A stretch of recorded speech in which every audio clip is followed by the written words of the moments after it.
তুমি সংসারের জন্য সবার কথা ভাবলেও তোমার কথা ভাবার জন্য কেউ নেই। তুমি সংসারের জন্য রাত থেকে দিন পর্যন্ত খেটে গেলেও দিনের শেষে আসবে তুমি কি করেছো, কিছুই তো করোনি।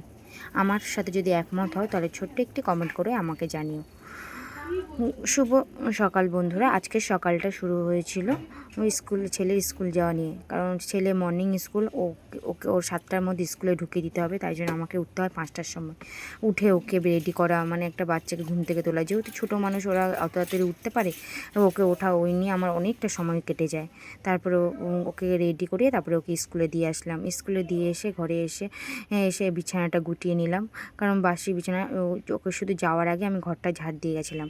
তারপরে বিছানাটা গুটিয়ে এখন ঘরটা মুছে নেব, কারণ সকালবেলা বাসি ঘরটা মুছতে হয়। ঘরটা মুছে তারপরে এই সিঁড়ি ঘরটাও সুন্দর করে মুছে নেব, কারণ এই সিঁড়ি ঘরটা আমার বেশি ধুলো হয়। এখানে আমার কুকুর ভুলু থাকে, ও সারাক্ষণ শুয়ে করে, ওই জন্য বেশি ধুলো, আর সেই জন্য বারবার শুধু মুছতে হয় এটাকে।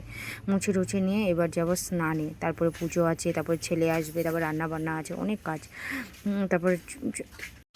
তারপরে স্নান করে নিলাম, স্নান করে এবার যাও পুজো। তার আগে মনে পড়লো যে আজকে জামা কাপড়গুলো কাচা হয়নি, কারণ এখন শীতের বেলা তো একদম রোদ ওঠে না, ওই জন্য সকালবেলা যদি না ধুয়ে দিই তারপরে আর মানে বেলার দিকে দিলে আর ধোয়া হবে না, আর শুকায় না। ওই জন্য জামা কাপড়গুলো কেচে দিলাম। তারপরে কাচা টাচা হয়ে গেলে এবার মুখে ক্রিমটা মেখে নিলাম, কারণ শীতকাল আসলেই তো শুধু এটা ওটা ক্রিম মাখতে হয়, ওই জন্য ক্রিমটা মেখে নিলাম। তারপরে সিঁদুরটা পরে নিলাম। তারপর জামা কাপড়গুলো এবার ছাদে মেলে দেবো। এখন যদি ছাদে না মেলে দিই আর তাহলে শুকাবে না, কারণ দেখছেন আবহাওয়া এখন আমাদের এদিকে খুব কুয়াশা পড়েছে। এই যে আর কিন্তু ঠান্ডা পড়ছে না, কিন্তু কুয়াশাটা খুব, এই আর রোদ ওঠে না খুব একটা। আর যখন রোদ ওঠে প্রায় বেলার দিকে তখন আর জামা কাপড় শুকায় না। আর আমাদের ছাদে যেহেতু রেলিং মানে জামা কাপড় শুকাতে জন্য রেলিং নেই, ওই জন্য খুব কষ্ট হয় শুকা দিতে, ওই জন্য তাড়াতাড়ি করে শুকা দিয়ে নিলাম। তারপরে এবার ঠাকুরের ঘরটা মুছে নিলাম। এবার একটু কৃষ্ণের চরণে একটু দিলাম, তুলসী পাতা দিলাম, দিয়ে তারপরে আমার মা বলে যেহেতু তিলক পরতে হয়, তিলক না পরলে ভগবান বলে সেবা নেয় না, ওই জন্য একটু তিলক পরে নিলাম, কারণ আমাদের খুব লজ্জা লাগে তিলক পরতে, ওই জন্য তিলকটা পরে নিলাম। তারপরে একটু ছাদে একটু হাঁটাহাঁটি করে নিলাম, নিয়ে তারপরে ঘরে এসে এবার সকালে রান্না করব। আজকে কিছু কি রান্না করব বুঝতে পারছিলাম না, ওই জন্য একটু চাউমিন ছিল, ওই জন্য একটু চাউমিন করে নিলাম।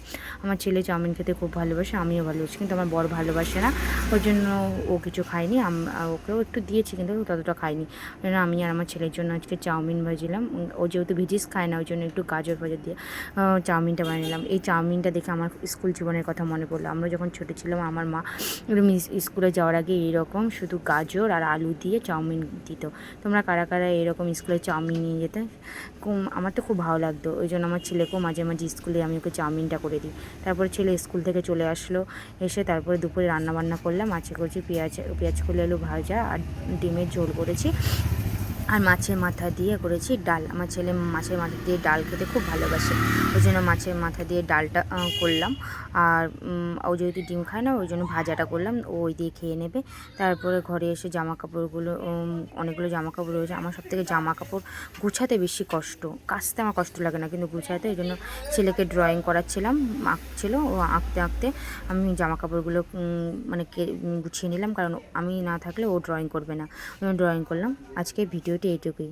ভিডিওটি কেমন লাগলো ছোট্ট একটু